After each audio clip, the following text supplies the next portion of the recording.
Hi, I'll begin the chapter on Appoggiaturas from Carl Philipp Emanuel Bach's Versuch über die wahre Art, das Klavier zu spielen. I was wondering maybe before I start to read if I should kind of recap on what's commonly known about Appoggiaturas. What you'll learn in the land of the little people.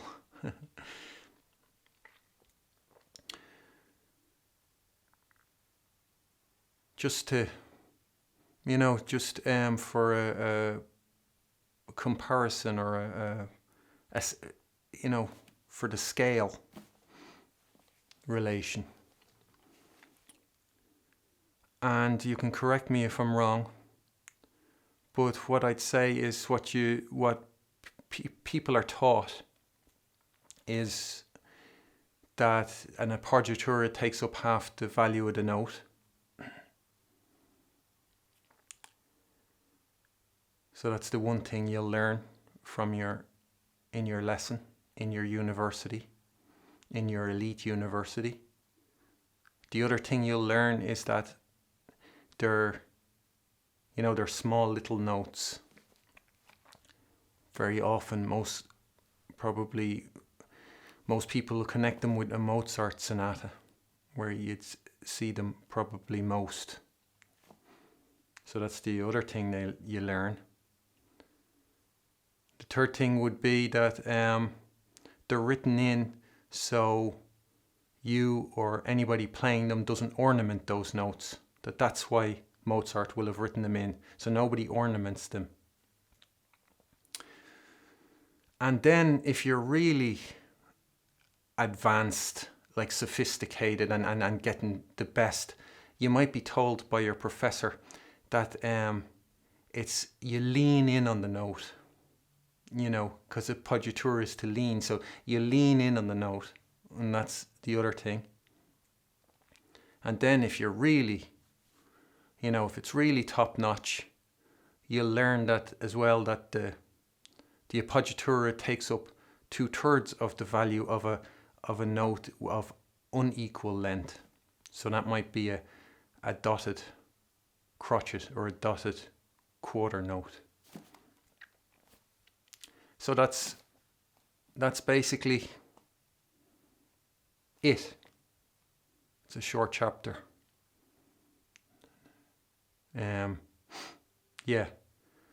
So that's just something to keep in mind while we look at what Bach has to say about appoggiaturas. And you can correct me if I've left anything out there. I did go through the normal system. I got the same education that you've gotten. So you're talking to one of your own, or you're looking at one of your own.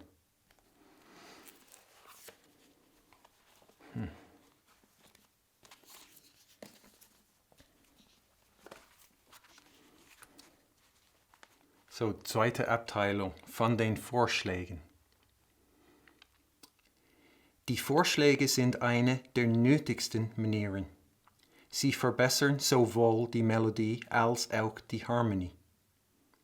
Im ersten Falle erregen sie eine Gefälligkeit, indem sie die Noten gut zusammenhängen. Indem sie die Noten, welche wegen ihrer Länge oft verdrießlich fallen könnten, verkürzen und zugleich auch das Gehör fühlen. Und indem sie zuweilen den vorhergehenden Ton wiederholen. Man weiß aber aus der Erfahrung, dass überhaupt in der Musik das vernünftige Wiederholen gefällig macht. Im anderen Falle verändern sie die Harmonie, welche ohne diese Vorschläge zu simpel würde gewesen sein. Man kann alle Bindungen und Dissonanzien auf diese Vorschläge zurückführen. Was ist aber eine Harmonie ohne diese beiden Stücke? Die Vorschläge werden teils anderen Noten gleichgeschrieben, und in den Takt mit eingeteilt.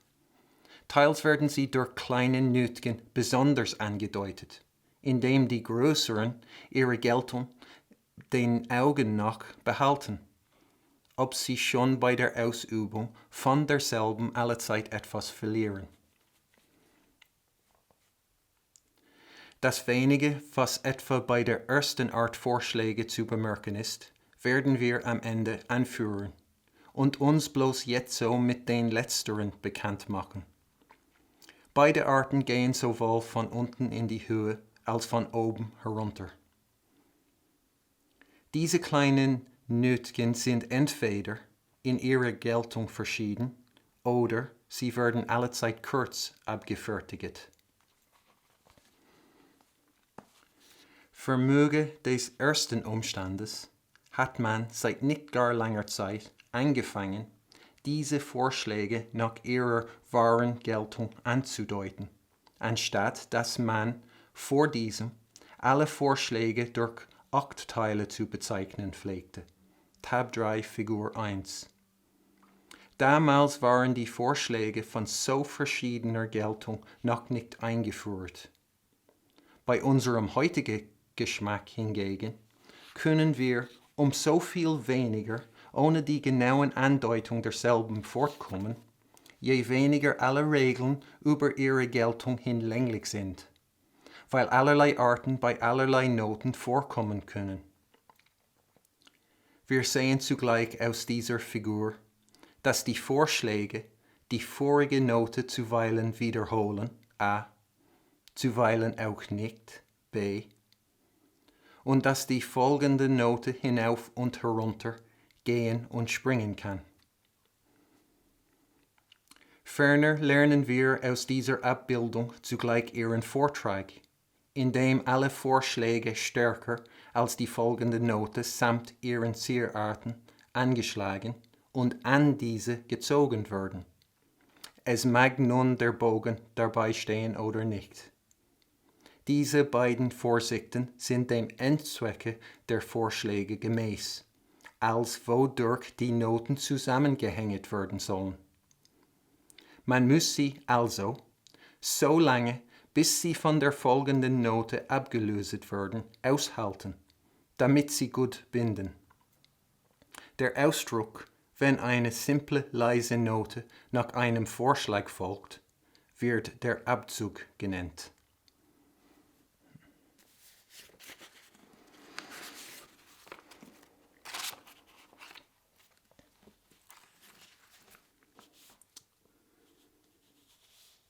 So,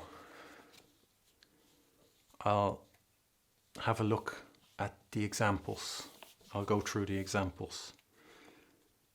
And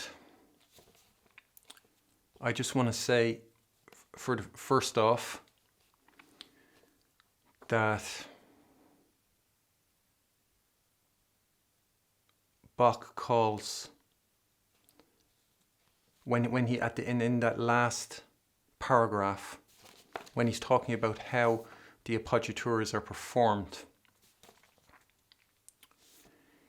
he gives the note to which the Appoggiatura is attached.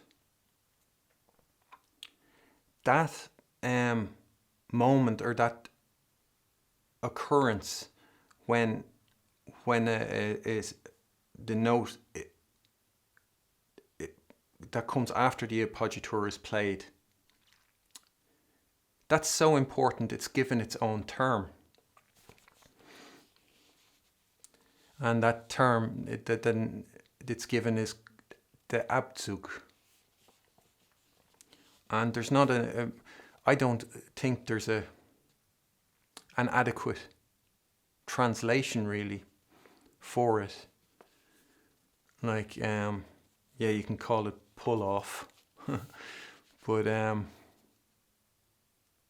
when I think of pull off, I imagine in a classroom full of Irish kids, try telling them that, and see how well that goes down, or I think of Beavis and Butthead or something. So the pull off isn't really doing it for me. withdrawal or siphon or extraction, all these things, they don't really, they don't fit the bill, in my opinion. So I'll probably just keep calling it the Abzug. And so this element of the Appoggiatura is so important that it was given its own term. And the Abzug, if you know, I'll use that term now. And when you know, you're going to know that term too, watching these. And this is the term Beethoven will have used. It's the term Mozart will have used. It's the term they'll be familiar with it.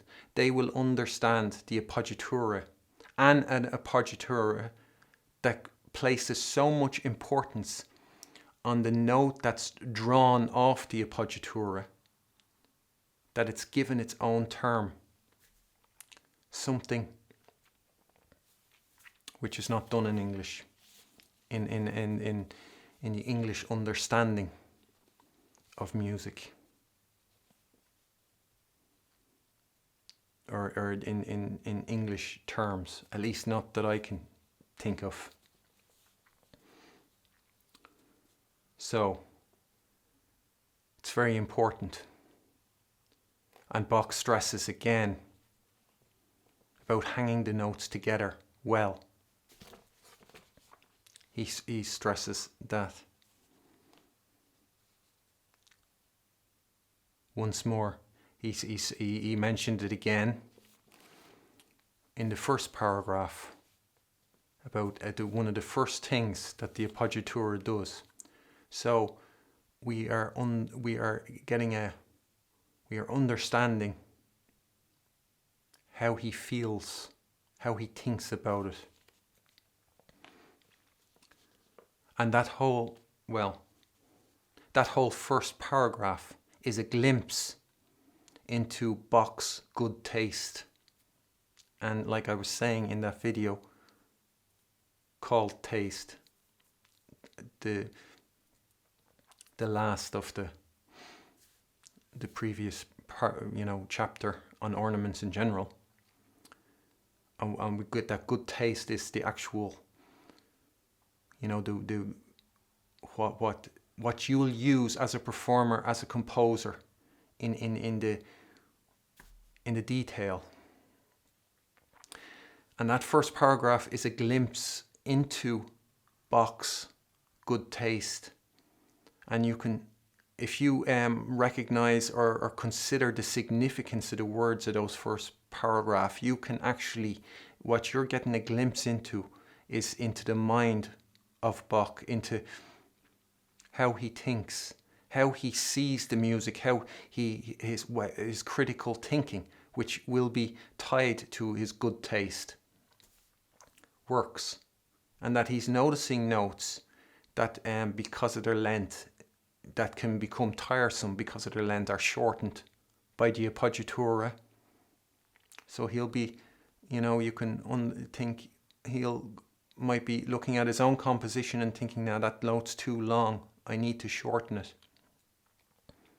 How it can fill the ear. This is the effect that the Appoggiatura has. This is how he sees music. Or when it comes to harmony, the way he says that there about when a harmony that without the Appoggiaturas would be too simple. They change those harmonies that would be too simple without the Appoggiatura. So Bach could be, and so you're getting a look into how Bach will perceive the harmony. And when he says that all Bindungen und Dissonanten can be traced back to the Appoggiatura, Bindungen I translated it to ties, but that could also, I guess, be, called suspension, or thought of as suspensions. So suspensions and dissonances, they can all be traced back to the Appoggiaturas. And that last question, that's Bach asking that question. What would a harmony be without these two elements?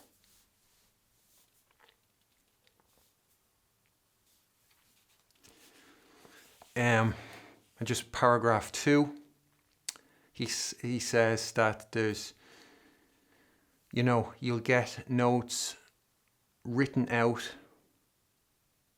identical to other notes, appoggiaturas written out identical to other notes and divided up with them in the bar, or they're indicated by small notes.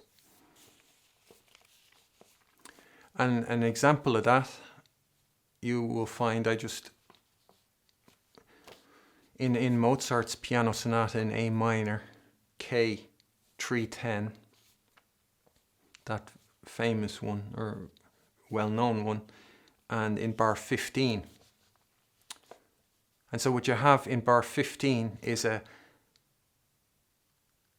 example of both kinds of appoggiatura. The first one, the E, is written identical to the other notes and divided up into the bar. And the second one is indicated by a small note, that D. And you can see how the length of the bigger note, of the big note, the C, at the end of that bar, to the eye, it's still visible. The length of that note is still visible to the eye, even though, those bigger notes, they always lose something of their value when the appoggiatura is executed. And so that bar, you'll get, there's an example of both. And that first appoggiatura that's written in, the E going to the D, and you can see it's repeating the previous note, the E, and falling down to the D. What anything Bach has to say about that, he'll be saying at the end of the chapter. So if you're looking at that bar, or let's say you've studied the piece, what is there to say about that appoggiatura written in? And if you think of the idea that the appoggiaturas were written in small notes, so students wouldn't ornament the notes. Why? Because I would imagine why, because it's an appoggiatura and you're not meant to ornament appoggiaturas. Is that the reason that it's written in as a small note? Or, so it's an appoggiatura and you know not to ornament it. What about the other appoggiatura in that bar? And will you have heard from your teacher that other note, the E going to the D, is an appoggiatura too, exactly the same as the D, and as written as a small note. And so, what's the deal as well when you think of the Lilliput common teaching? The professors, the experts, the teachers who approach you with one hand longer than the other for their words of wisdom.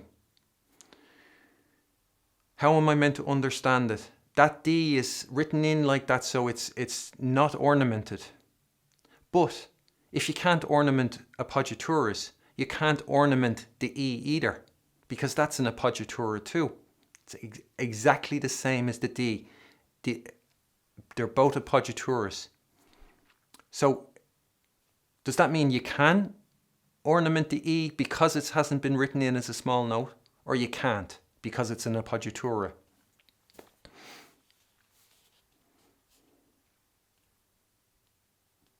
So, I don't know. And I guess if you think about it, it's a big problem, isn't it?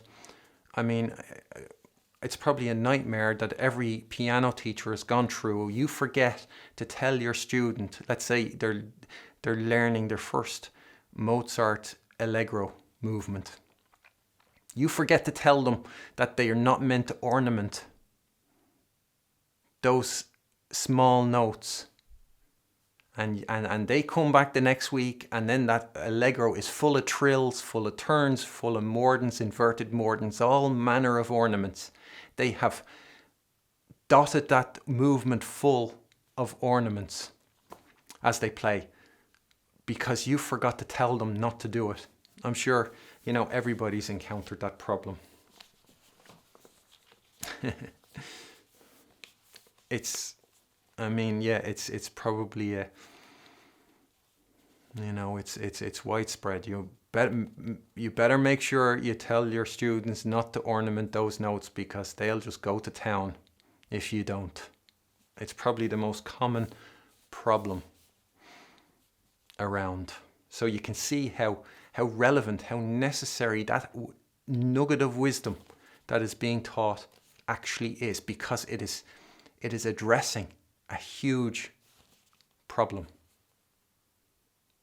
especially in all those running passages of semiquavers. You're the beginner student, or they just love to add the trills and the extra ornaments in there among all those fast notes. And if it wasn't for those little appoggiaturas to tell them not to, I don't know, forget about it. Okay. Yeah, so we'll hear from Bach what there is, but you don't have to wait for Bach. You can ask your teacher, what is there to say about the ornament that's written in the bar, identical to the other notes, divided up into the bar? What is there to say about that? Since you already know everything there needs to be known about Appoggiaturas in the land of Lilliput, what about those?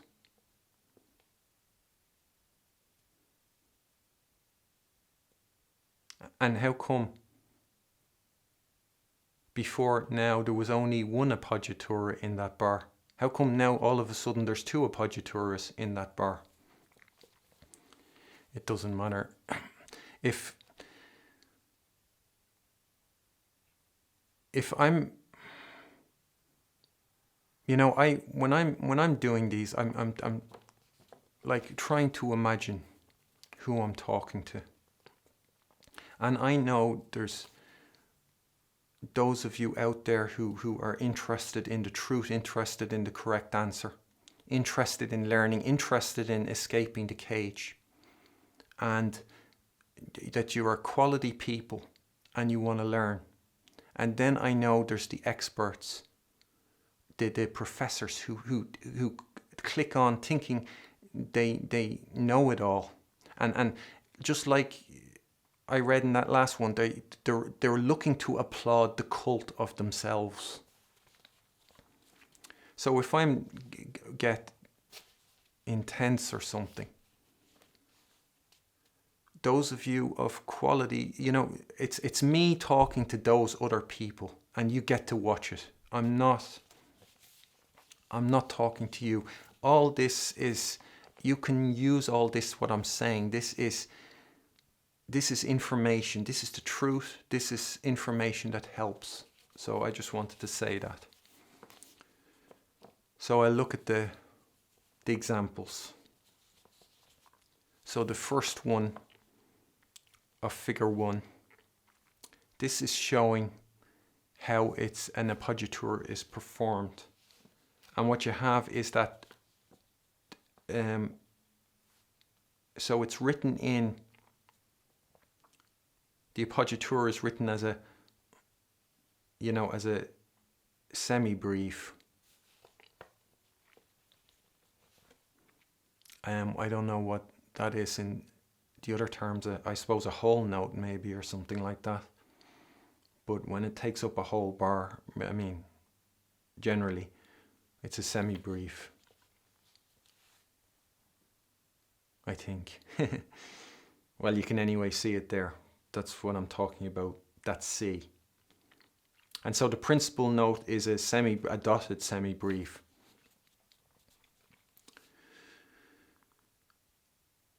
And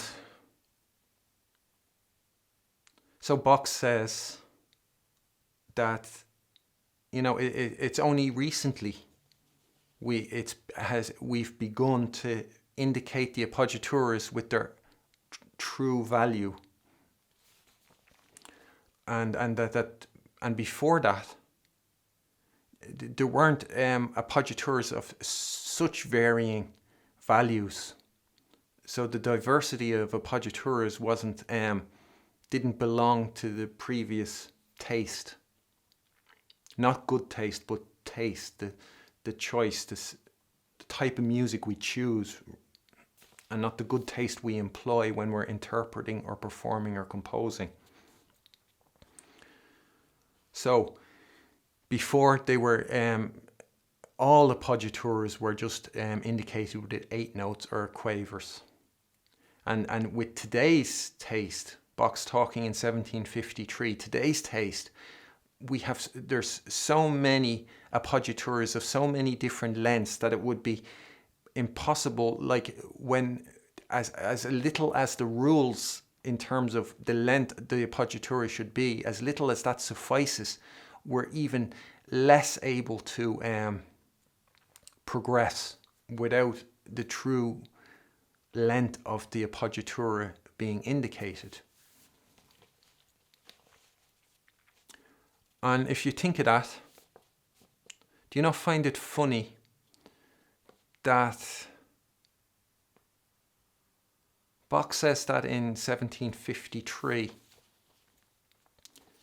In Mozart's music and in Haydn's music, in Beethoven's music, the appoggiatura takes up half the value of the note. And that's it. And if somebody's feeling extra clever, they might have a dotted note that the appoggiatura are taking up 2/3 of the value of that note. But that's it. Do you not find that funny? And that sonata in A minor, that was composed in 1778. So that element of the new Geschmack, the new taste, where the appoggiaturas of such varying length are so common that they need to be indicated to the true value, that will have disappeared completely by 1778, and before and after. And Bach died in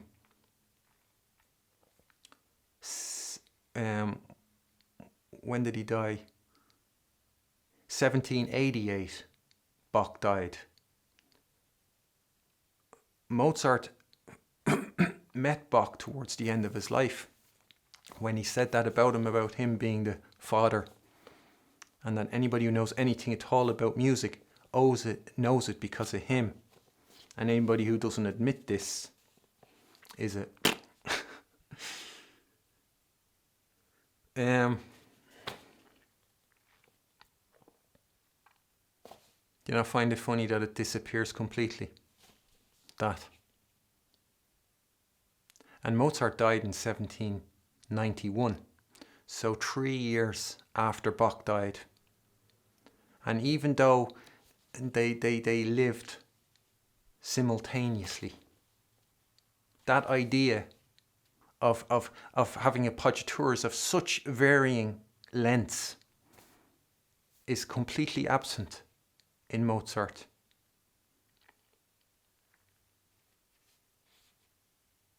It's weird, isn't it? One would think that could be mediocrity attacking genius. Could be that it's the land of Lilliput we're living in, and not the land of giants like Bach and Mozart. Would you say, again, Mozart would agree with the experts, with the great pianists of today, with the professors, or with Bach? Who do you think Mozart would agree with? So it's, yeah. So there's figure 1, the first example. This is how to perform it. So you can see the Appoggiaturas played forte, loud, and then the Abzug, the D, which it's drawn off from, is played soft. And so you can see that the Appoggiatura is a minim, or not a minim, a semi-breve, and the D, the principal note, is a dotted semi-breve. So there you have it.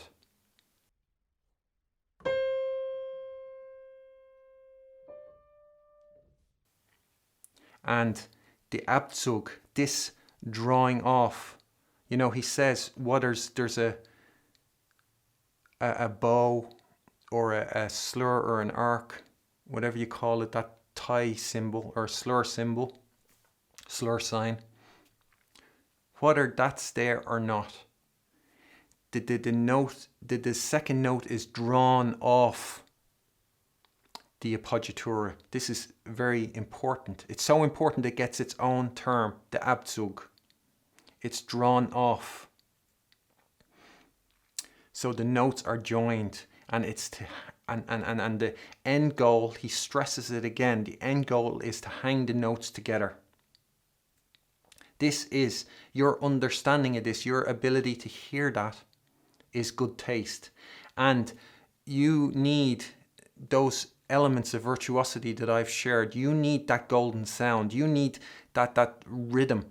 You need the speed of descent of the key to properly experience this is a major experience in music. This is equivalent to, you know, like, I don't know. Is it like, you can like imagine the first Appoggiatura that was played. It could have been like, it has such an effect. It could have been equivalent to, you know, like Elvis shaking his pelvis on TV. It's that big of an effect. And this experience is the key to the Appoggiatura, and the key to it being one of the most necessary ornaments there is. And you can see there the Appoggiatura goes from below, is going upwards.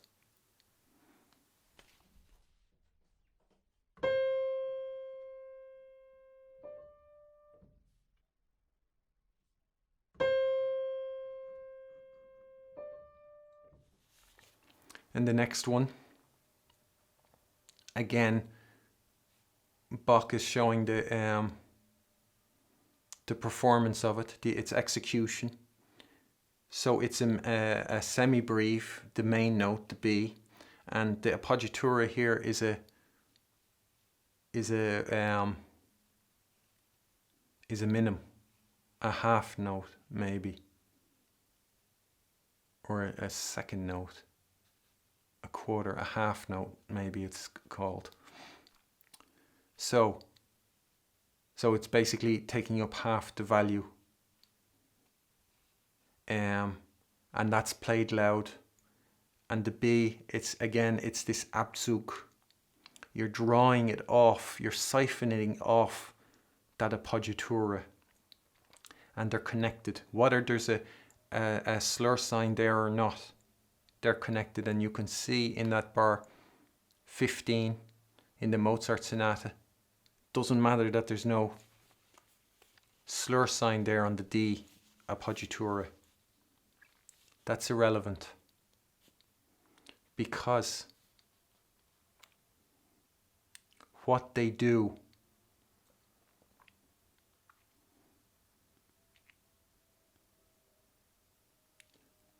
you can take from the paragraph 1 and decide what it is doing.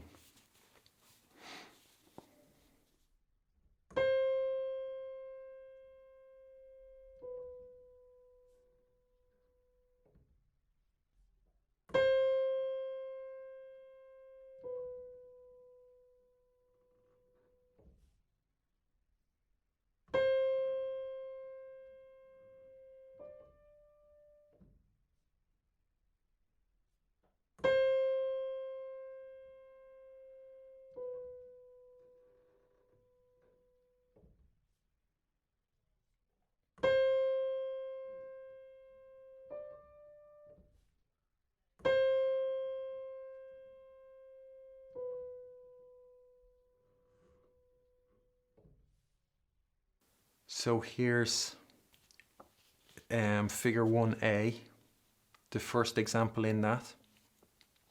And you can see that the appoggiatura is repeating the preceding note, so which is a C.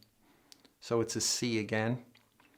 It's held the length of a crotchet, as you can see from the notation, or a quarter note. And there's no slur there, there's no slur sign there, but it is still joined to the following note. And the following note is rising. You can see that the C is going to the D. And the performance of that is still the same. That C appoggiatura will be played forte. The following note will be played piano or softly, because the appoggiatura is an effect. It has an effect. It's a phenomenon.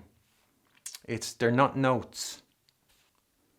So that's the first example of A.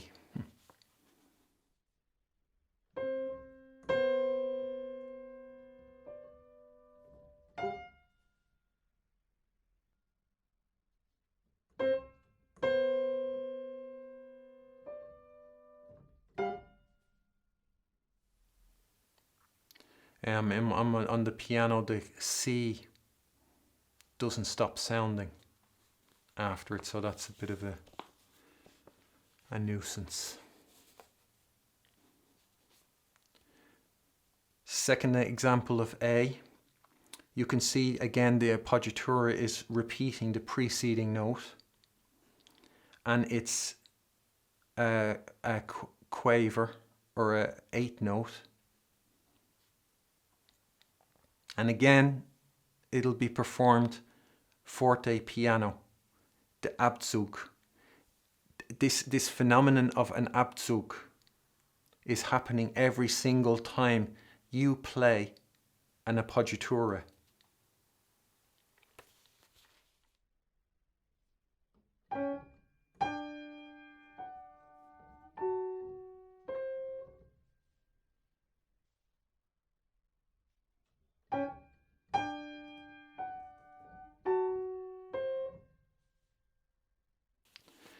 And so here's the first example of B.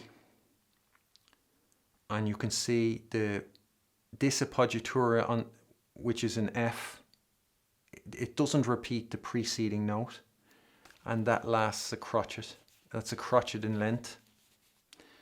And you can see the note following is falling, as did the note following in the second example of A.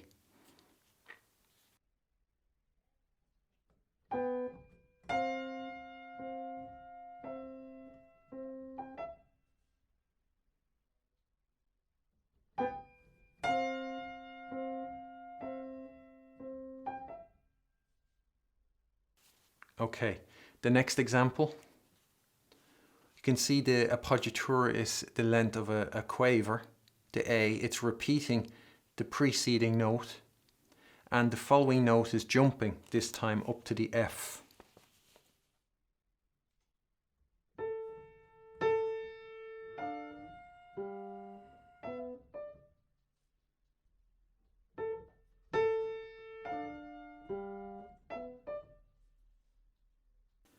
The next example, the appoggiatura is repeating the preceding note, the G, and it is jumping down to the A, and its length is that of a crotchet or an eighth note.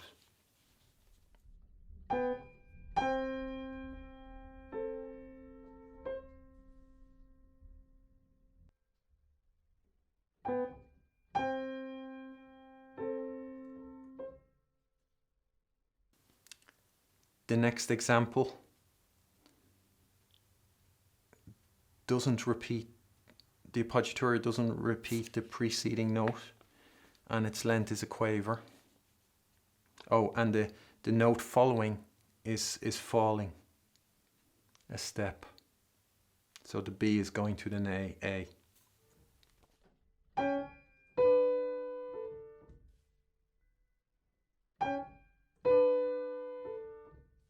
In the next example, it's not repeating the preceding note, and it's in the appoggiatura, the following note is falling. So the F is going to an E, and its length is a quaver.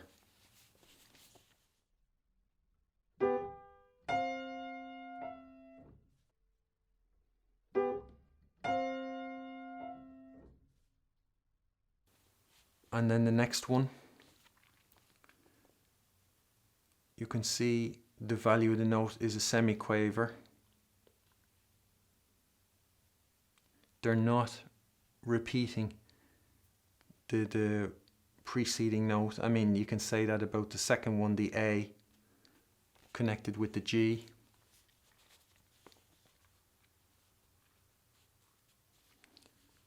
Yeah.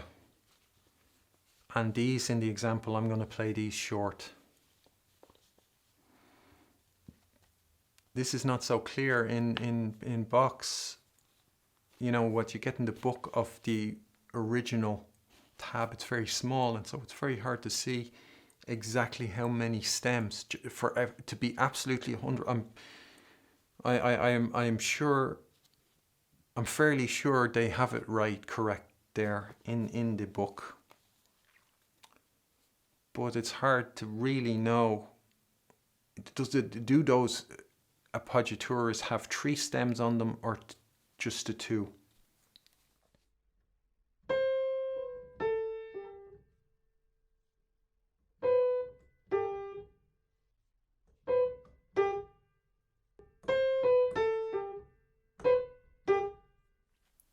Then the next example, again, you can see it has 3 stems, the appoggiatura, and it's coming from below upwards.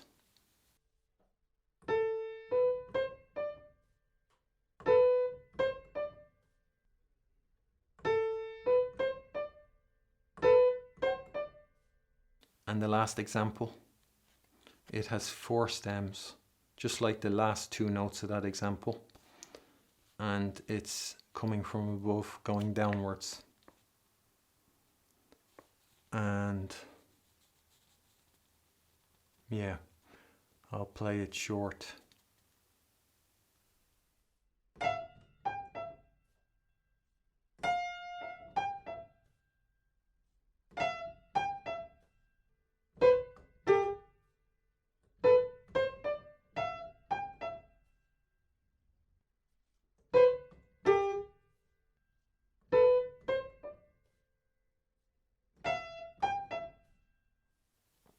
So that's the first 7 paragraphs of what Bach has to say about the appoggiatura. The Abzug, it's an event. It's of major significance. And you're as well. I am pointing out that you get to see Bach's good taste. You get to learn what good taste actually is. Something that is not known. there's a lot of significant information there to be gained. Words which can, where Bach can become a living person, not just some abstract idea or strange, or you can get to know. And as well, you can get to know Beethoven and Mozart. This is the same. Bach's relationship to the Appoggiatura is the same as Mozart's and Beethoven's relationship to the Appoggiatura. And alone in those 7 paragraphs, I can already see it's like a world of difference between that and what you learn in the Land of Lilliput. And the Land of Lilliput, when you look at it, it takes 1 bar of a Mozart sonata to totally highlight the ridiculousness of what it is you're being told by all these people with their half knowledge. A little knowledge is a dangerous thing. Drink deep or not at all. It's true.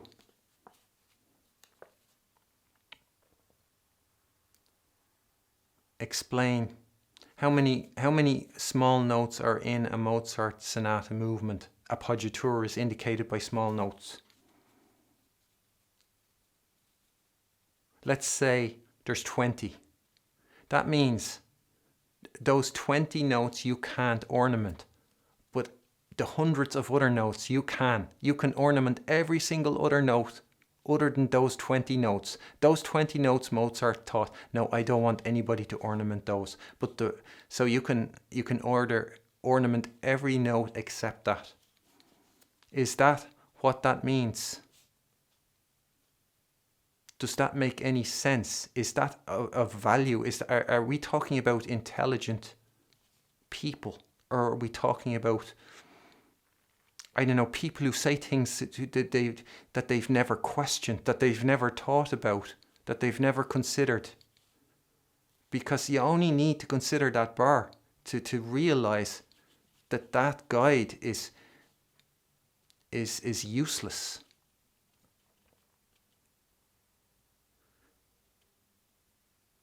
But the thing is, nobody knows what an appoggiatura is, or really, generally.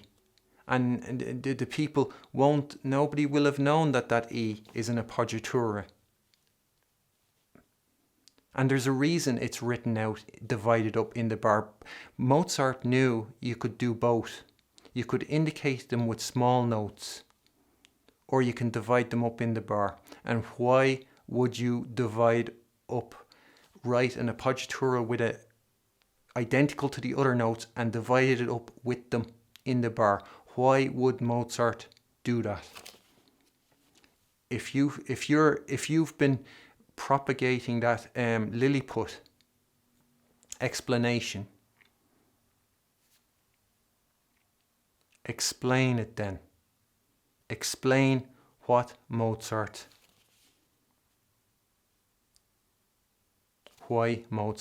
did it that way. What's the difference between those 2 appoggiaturas in that bar?